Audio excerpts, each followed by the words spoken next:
समर्थकों के साथ समाजवादी पार्टी में शामिल होने आए हैं श्री परवेज आलम साहब पथरदेवा।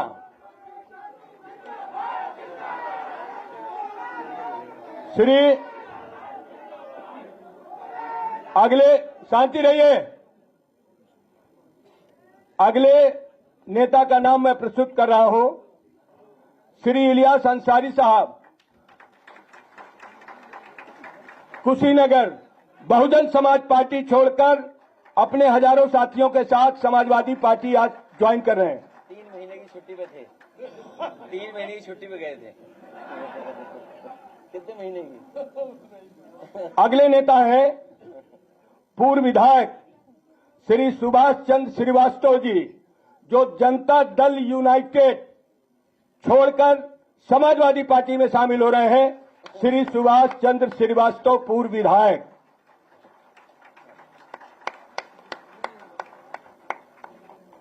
अगला नाम है श्री तिलक चंद वर्मा, बालामऊ हरदोई। बहुजन समाज पार्टी छोड़कर सैकड़ों की तादाद में अपने समर्थकों के साथ आज समाजवादी पार्टी में शामिल हो रहे हैं श्री तिलक चंद वर्मा जी। पूर्व विधायक औरैया जिले के पूर्व विधायक श्री मदन गौतम अपने हजारों साथियों के साथ समाजवादी पार्टी में शामिल हो रहे हैं। पूर्व विधायक श्री मदन गौतम जी। और आपके सामने मुझे नाम प्रस्तुत करने में खुशी हो रही है, स्वर्गीय भालचंद यादव के सुपुत्र सुबोध यादव। सुबोध यादव अपने साथियों सहित समाजवादी पार्टी में शामिल होने आए हैं। हम उन सबका समाजवादी पार्टी में स्वागत करते हैं। आप सभी से ये अनुरोध है,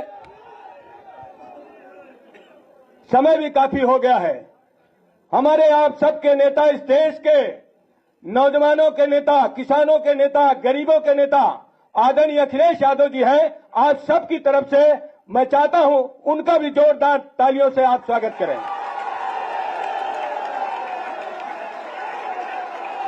अब मैं मंच पर समाजवादी पार्टी के बहुत वरिष्ठ बड़े बड़े नेता बैठे हैं। मैं आप सबसे अनुरोध करता हूं कि मीडिया पत्रकार भाई हैं, ये शामिल होने की घोषणाएं मैंने की है। उनकी सूची लंबी है और वो सूची सुबोध यादव जी की हजारों में है, लेकिन वो सूची डॉक्टर सीताराम जी, लतीश बुधोड़ी जी, वसीम राजा जी, श्री परवेज आलम साहब, इलियास अंसारी जी, सुभाष चंद्र श्रीवास्तव जी, तिलक चंद वर्मा जी, मदन गौतम जी, इनकी भी सूची बड़ी लंबी है। वो सूची मैं मीडिया के सामने जरूर प्रस्तुत कर दूंगा। इसलिए समय बिना गंवाए मैं अनुरोध करता हूं श्री सुभाष चंद्र श्रीवास्तव पूर्व विधायक जी से, वो हमें संक्षिप्त शब्दों में मीडिया भाइयों के सामने अपनी बात रखें। पूर्व विधायक सुभाष चंद्र श्रीवास्तव।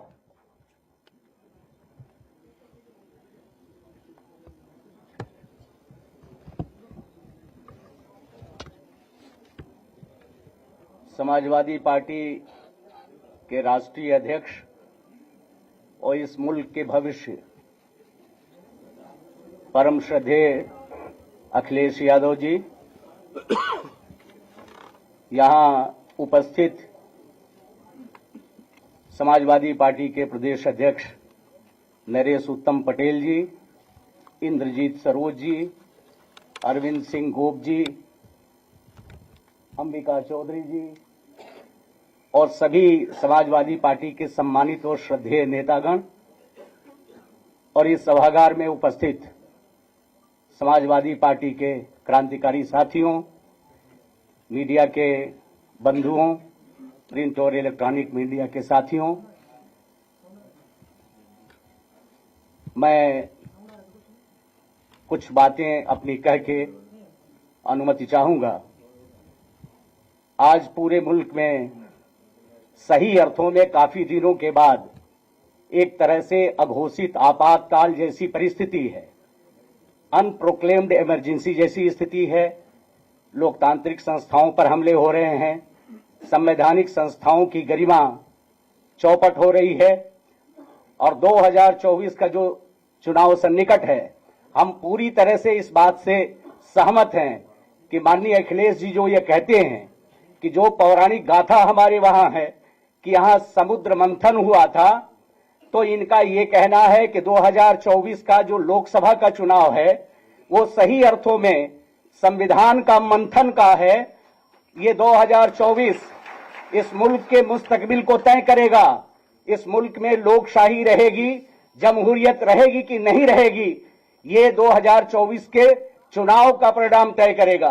तो मैं आपसे कहना चाहता हूं कि जो लोग इस देश में जागरूक हैं, जो नागरिक जो 70-75 वर्षों के आजादी के बाद के दिनों में जिन्होंने तमाम अधिकार अर्जित किए थे, आज वो अर्जित जो उनके जनाधिकार है वो खतरे में हैं, वो सभी खत्म किए जा रहे हैं।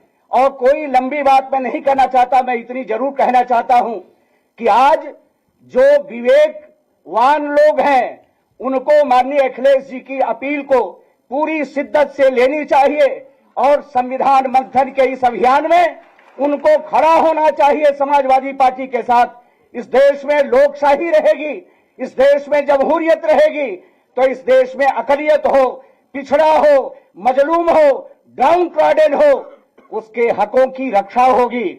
और आज जो पीडीए का इन्होंने नारा दिया, मैं आपसे कहना चाहता हूं कि हम सभी लोग डॉक्टर राम मनोहर लोहिया के स्कूल ऑफ थॉट के लोग हैं और आज समाजवादी आंदोलन ही इस मुल्क को उबार सकता है वर्तमान चुनौतियों से। इसलिए मेरे जैसा आदमी भी इस बात को समझा। मैं आपसे कहना चाहता हूं कि मैं 13वीं विधानसभा में जनता दल विधानमंडल का नेता रहा और पूरे संपूर्ण यहां लोग जानते हैं कि मैं एक ऐसा व्यक्ति था कि हमारे साथ निर्वाचित जितने विधायक थे सब दल बदल करके मौका पाके मंत्री हो गए और जनता दल के 100 को ढोने वाला मुझे छोड़ के कोई सदन में नहीं बचा। आज मैं आपसे कहना चाहता हूं, उसी संकल्प के बदौलत आप सभी के बीच में मैं इसे उद्घोषित करना चाहता हूं कि हमारा संपूर्ण जीवन समाजवादी आंदोलन को खाद पानी देने में लगेगा, अखिलेश जी को स्थापित करने में लगेगा। अखिलेश जी के सामर्थ्य में वृद्धि के लिए जो मेरे पास सर्वोत्तम है सबकी आहुति मैं दूंगा। आपको बहुत बहुत धन्यवाद। अब मैं अनुरोध करता हूं माननीय राष्ट्रीय अध्यक्ष श्री अखिलेश यादव जी से कि वो अपनी बात रखें।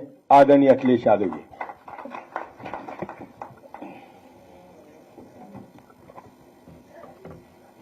हमारे साथ मंच पर समाजवादी पार्टी के प्रदेश के अध्यक्ष, हमारे साथ बैठे समाजवादी पार्टी के राष्ट्रीय महासचिव इंद्र सरोज जी, समाजवादी पार्टी के नेता राष्ट्रीय सचिव अरविंद सिंह गोप जी, पार्टी के बहुत जिम्मेदार सभी हमारे नेता, हमें खुशी इस बात की कि लगातार समाजवादी पार्टी का और खासकर पीडीए परिवार बढ़ता जा रहा है। जो साथी आज पार्टी में शामिल हो रहे हैं, मैं उन सभी साथियों का बहुत बहुत धन्यवाद और आभार प्रकट करना चाहता हूं। सबसे पहले मैं सुभाष श्रीवास्तव जी, पूर्व विधायक, बहुत ही सम्मानित और बहुत समय के राजनीति की परिस्थितियों को समझने वाले, मैं इनका और इनके सभी सहयोगी साथियों का बहुत बहुत धन्यवाद देता हूं जो पार्टी में आज आ पा रहे हैं। मदन गौतम जो हमारे ही जनपद के हैं, हमारे साथ रहे, कई बार के विधायक हैं, इनके आने से समाजवादी पार्टी को और ताकत मिलेगी। इनके सहयोगी साथियों के आने से समाजवादी पार्टी हमारे आसपास के जिलों में और मजबूत दिखाई देगी। डॉक्टर सीताराम राजपूत जी का मैं स्वागत करता हूं। परवेज आलम जो बहुजन समाज पार्टी छोड़ करके आए हैं, मैं उनका और उनके सभी सहयोगी साथियों का बहुत बहुत स्वागत करता हूं। इलियास अंसारी साहब, जिन्हें हम मना लेते तो शायद हमारे साथ ही रहते, लेकिन कुछ राजनीतिक परिस्थितियों की वजह से वो हमें छोड़ करके चले गए थे, लेकिन बहुत ज्यादा दिन दूर नहीं रहे। आज पुनः समाजवादी पार्टी में और इस आंदोलन की मदद करने के लिए आए, मैं उनका भी बहुत बहुत स्वागत करता हूं और हमें उम्मीद है कि वो और उनके सभी सहयोगी साथी मिलकर के समाजवादी पार्टी की मदद करने का काम करेंगे। मुझे खुशी है इस बात की कि बहुत सारे साथी ये चाहते थे कि सुबोध यादव समाजवादी पार्टी में शामिल हो जाएं, और आज वो और उनके बहुत जिम्मेदार और बहुत ही बड़ी संख्या में साथी आए हैं। मैं सुबोध यादव का और उनके सभी साथियों का बहुत बहुत स्वागत करता हूं। समाजवादी पार्टी को मजबूत बनाने का काम करेंगे।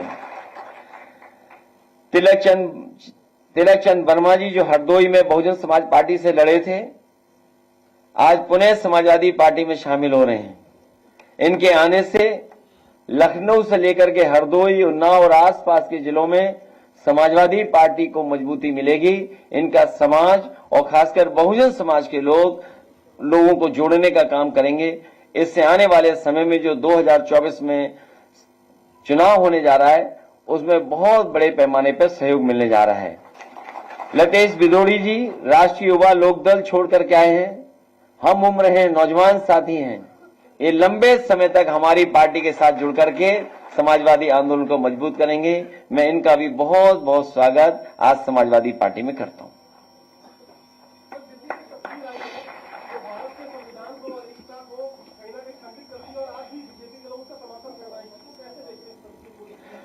मैंने तस्वीर नहीं देखी, लेकिन अभी पूर्व विधायक सुभाष श्रीवास्तव जी जो बात कह रहे थे कि ये संविधान बचाने का चुनाव है, लोकतंत्र बचाने का चुनाव है, आरक्षण बचाने का चुनाव है, अपना अपना सम्मान बचाने का चुनाव है। और अगर हम कहें कि अपनी आजादी बचाने का चुनाव है, तो जिस तरीके से कभी मंथन हुआ था, ये समुद्र मंथन की बात जो हुई है कभी, ये संविधान मंथन का समय है। एक तरफ वो लोग हैं जो संविधान की रक्षा करना चाहते हैं, दूसरी तरफ वो लोग हैं जो संविधान को खत्म करना चाहते हैं।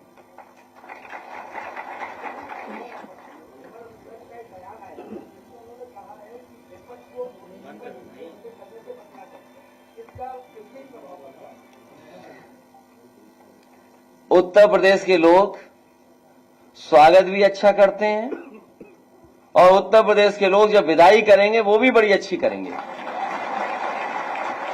जो लोग 14 में आए थे वो 24 में जाने वाले हैं, और 10 साल हिटलर का ही समय था। 10 साल से ज्यादा वो नहीं रह पाया वहां पर, तो 10 साल तो इनका भी पूरा हो गया। और सवाल ये है कि नौकरियां मिलेंगी कि नहीं मिलेंगी। भारतीय जनता पार्टी हटाओ, नौकरी पाओ।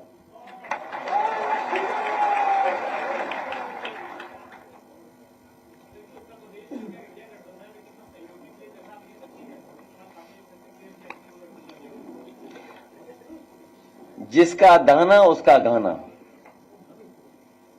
प्रेस के लोग आप भी बचिए।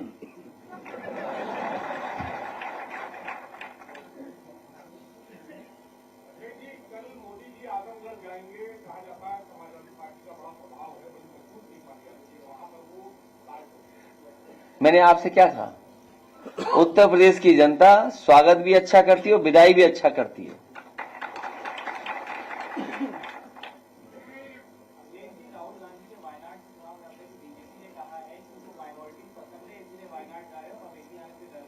और मैं तो ये कहता हूं माइनॉरिटी सबको पसंद करना चाहिए। जो कमजोर हो, जिसके साथ अन्याय हो रहा हो, उसके साथ खड़ा होना चाहिए सबको। और प्रेस के साथियों, आपको भी खड़ा होना चाहिए। कल आप कमजोर होगे तो आपके साथ कौन खड़ा होगा? जब आपके लोग जेल जाते हैं तो समाजवादी लोग खड़े होते हैं आपके साथ। आप भी हम लोगों के साथ खड़े होइए।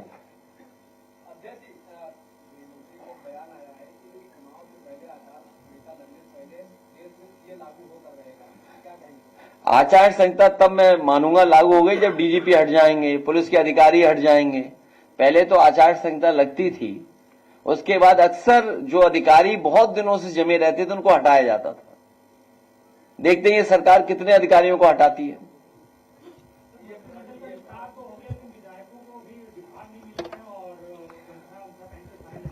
जब तक विभाग मिलेगा और प्रमुख सचिव को अपॉइंट कराएंगे तब तक चुनाव आ जाएगा।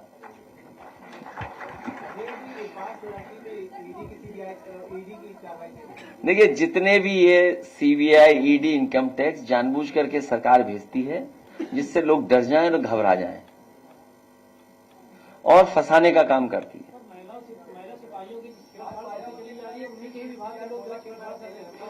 ये एक लंबी सूची है। हमारे पत्रकार साथी ने कुछ सवाल उठाया है। ये बहुत एक लंबी सूची है। अगर पिछले 7 साल का हम लोग गिने तो देश में सबसे ज्यादा इस तरह की घटनाएं उत्तर प्रदेश में हुई हैं। और जहां साथी हमारा एक कह रहा था, होम मिनिस्ट्री के ऊपर कोई सवाल पूछा जा रहा था, ये होम मिनिस्ट्री की जिम्मेदारी बनती है कि समय समय पर स्टेट गवर्नमेंट्स को भी चेक करें कि उनके यहां क्या हो रहा है।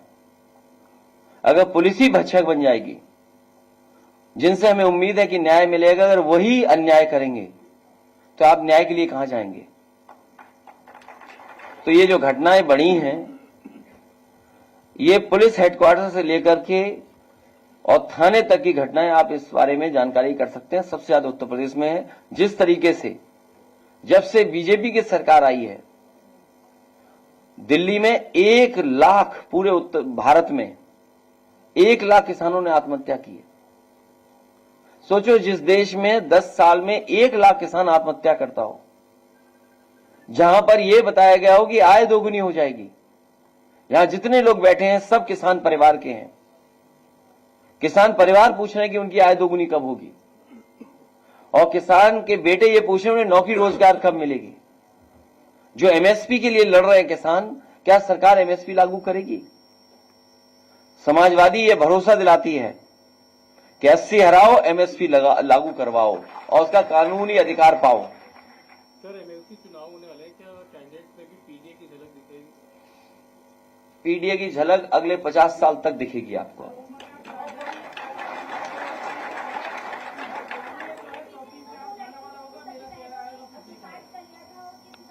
वो गंभीर मामला है जहां 2 बहनों ने आत्महत्या की और पिता ने भी जान दे दी। ये बहुत गंभीर विषय है। कम से कम बीजेपी को न्याय दिलाना चाहिए परिवार को, और कहीं ऐसी घटना दोबारा उत्तर प्रदेश में न हो, उसके बारे में भी सरकार को सोचना चाहिए।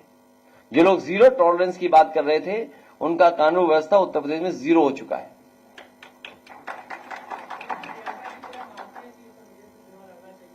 किसको? मैं तो चाहता हूं आप भी कोई सभासद का चुनाव लड़ लो। अब चुनाव सभासद का है नहीं तो क्या करें हम, बताओ? ये कोई बात हुई? अरे किसी लीडर और पॉलिटिकल पार्टी तय करेगी, हम क्यों तय करेंगे? अब हम कहेंगे मुख्यमंत्री जी को चुनाव लड़ना चाहिए, ये कोई बात हुई? अब मुख्यमंत्री जी अगर लड़ना चाहे तो बताओ। नहीं, कोई क्षेत्र नहीं ना इनमें बनाया नहीं इन्होंने कोई। मुझे जिला नहीं पता ना, मैं विचार कर सकता हूँ इनके पास। कौन जिले के हो आप? लखनऊ? नहीं, रविदास जी हैं, अब आपको मौका नहीं मिलेगा। रिजर्व सीट है, मोहल्ला लो, इन कैसे दे दूंगा?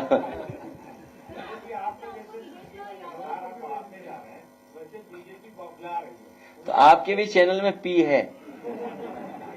बीजेपी अभी और घबराएगी, इसलिए घबराएगी क्योंकि पीडीए का हक और अधिकार छीने इन्होंने। आप बताइए, वाइस चांसलर के अपॉइंटमेंट्स हुए हैं, पीडीए कितना है उसमें? जो वाइस चांसलर के अपॉइंटमेंट हुए हैं उसमें पीडीए कितना है? और हमारे ये साथी अलग अलग जिले के यहां बैठे हैं, कभी गवर्नर हाउस से यह सवाल उठता था कि कौन पोस्ट हुआ है, कितने पोस्ट हुए हैं। कई जिले ऐसे हैं जिनमें एक भी पीडीए का अधिकारी कभी पोस्ट नहीं हुआ टॉप पोस्ट में। कई जिले ऐसे हैं जिसमें पीडीए का बड़ी पोस्टिंग पाया ही नहीं। तो ये तो केवल एक बात बता रहा हूं मैं आपको कि यूनिवर्सिटियों में जो अपॉइंटमेंट हुए 34 में पीडीए है ही नहीं कहीं, केवल 4 पीडीए। और उन्होंने जिनको अपॉइंट किया है, अगर वाइस चांसलर अपॉइंट हो गए तो उन्होंने किसको अपॉइंट किया है, उसकी सूची सरकार नहीं दे रही है। जो लोग 46 में 56 कहते थे, 46 में 56, उन्हें सूची देनी चाहिए कि नहीं देनी चाहिए? ये तो केवल मैं एक बात उठा रहा हूं अभी, एक कि वाइस चांसलर के अपॉइंटमेंट्स में सरकार ने सबसे ज्यादा धोखा अगर किसी को दिया है तो पीडीए परिवार को धोखा दिया है। क्या वो 69,000 के बच्चे किस मंत्री के घर नहीं गए बताओ? वो इसलिए उनके साथ अन्याय हो रहा है कि वो पीडीए परिवार के लोग हैं, पीडीए परिवार के लोग हक मांग रहे हैं। यही 69,000 में क्या आपने नहीं देखा? कौन सा मंत्री नहीं छोड़ा जिसके घर न गए हों? लेकिन जो वहां लोग हैं वो पीडीए को न्याय नहीं दिला सकते, उनको हक नहीं मिल सकता।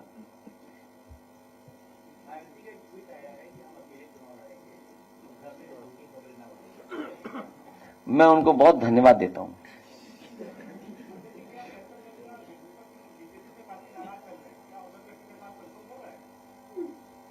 किसका?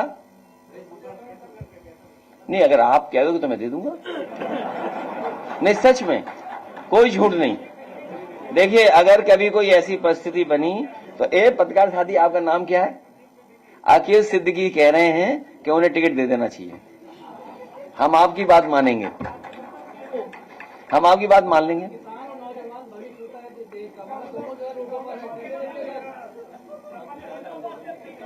भाई, हमें टिकट का कैसे बता दूं? अभी ये कांग्रेस वाले पूछे, आप बीजेपी की पूछो, मैं क्यों तय करूंगा टिकट किसी दूसरी पार्टी का? नहीं, मेरे संपर्क में कोई नहीं है। नहीं, हमारे संपर्क में नहीं है। नहीं, हमारे संपर्क में नहीं है।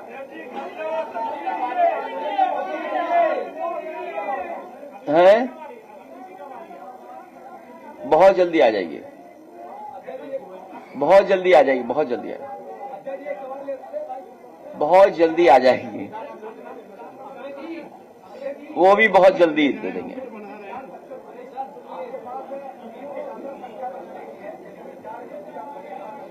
नहीं, अभी चुनाव है, उलझाओ मत इन बातों में।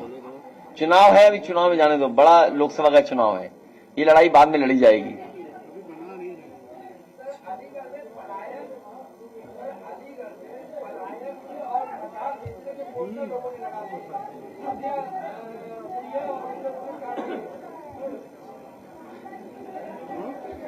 अरे रुक जा बेटा, अभी इनका दरखास्त लेना, अभी बच्चे दरखास्त देना अपनी, ठीक है? दरखास्त देना, किसी कोई व्यक्ति हो दरखास्त लेना, सिक्योरिटी वाले दरखास्त ले लो, उसकी मदद कर देंगे।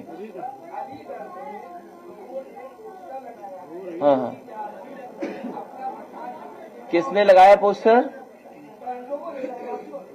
किस कारण? मुझे जानकारी नहीं है।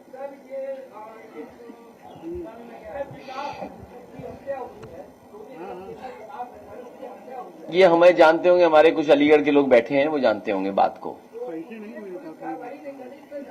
पुलिस कहां कार्रवाई कर रही है? पैसा दे दो, कार्रवाई कर देगी पुलिस। ये कोई नई बात बता रहे हो क्या आप? आप ये बताइए, बलिया में अंबिका चौधरी जी बैठे हैं यहां पर, एक व्यापारी ने लाइव अपनी जान दे दी, याद है आपको? कुछ सूदखोरों से उसने पैसा लिया था, और जब पैसा नहीं दे पाया, कुछ दे दिया, कुछ नहीं दे पाया, उसका भी उसने वादा कर दिया, उसकी जमीन घर मकान लिखाना चाहते थे, मजबूरी में वो लाइव आकर के उसने अपनी जान दी, याद है? हाँ, जबरदस्ती लिखवाया, उसके घर मकान ले लिया, जिसके कारण उससे अपनी जान देनी पड़ गई। अभी इलाहाबाद में मैंने सुना है, इलाहाबाद की घटना है, एक यादव परिवार जिसने कुछ पैसा लिया था, पैसा वापस कर दिया, कुछ बचा था उस पर इतना इंटरेस्ट लगा दिया, इतना इंटरेस्ट लगा दिया, और इतना अपमानित किया, वो घर जाकर के उसने फांसी लगा ली।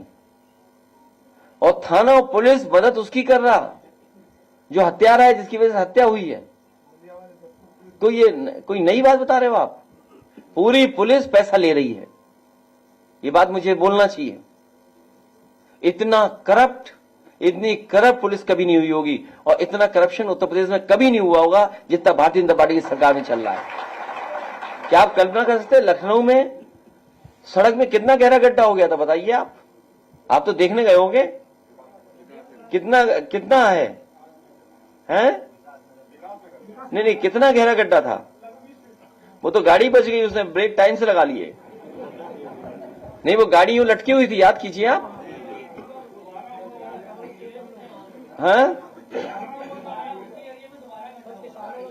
और आप सोचिए, एक अखबार ने लिखा अंग्रेजी में, शायद मुख्यमंत्री जी अंग्रेजी नहीं पढ़ते होंगे, उस अखबार ने लिखा कि sinking roads indicates stinking corruption. सोचिए आप, एक अंग्रेजी अखबार प्रतिष्ठित लखनऊ का लिख रहा है कि इसलिए हो रहा है क्योंकि भ्रष्टाचार है। अब मुख्यमंत्री जी ने नहीं पढ़ा होगा क्योंकि अंग्रेजी में अखबार ने लिखा था। ये बात मैं नहीं कह रहा हूं, ये अखबार कह रहा है, और आप में से साथी बैठे होंगे, उन्हीं के अखबार की खबर पढ़ रहा हूं मैं। तो सोचो, लखनऊ में इतने गहरे गड्ढे हो रहे हो, पूरे उत्तर प्रदेश में गड्ढे गड्ढे कर दिए सरकार ने। और कब? जब 40,000 करोड़ से ज्यादा गड्ढा मुक्ति में पैसा खर्च किया है सरकार ने, 40,000 करोड़ से ज्यादा। सोचिए आप। और दूसरों की ईडी सीबीआई, ये पूछ रहा था हमारा पत्रकार साथी, ईडी सीबीआई इनकम टैक्स, कभी कभी कुछ विभाग हटा देने चाहिए, हमेशा के लिए खत्म कर देने चाहिए। जैसे नेताजी ने कभी चुंगी खत्म की थी, इसलिए कुछ विभाग हमेशा के लिए खत्म हो जाने चाहिए।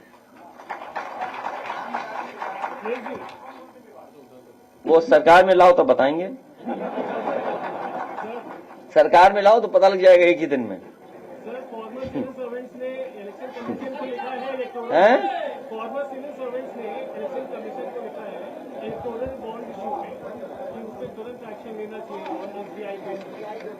किसमें?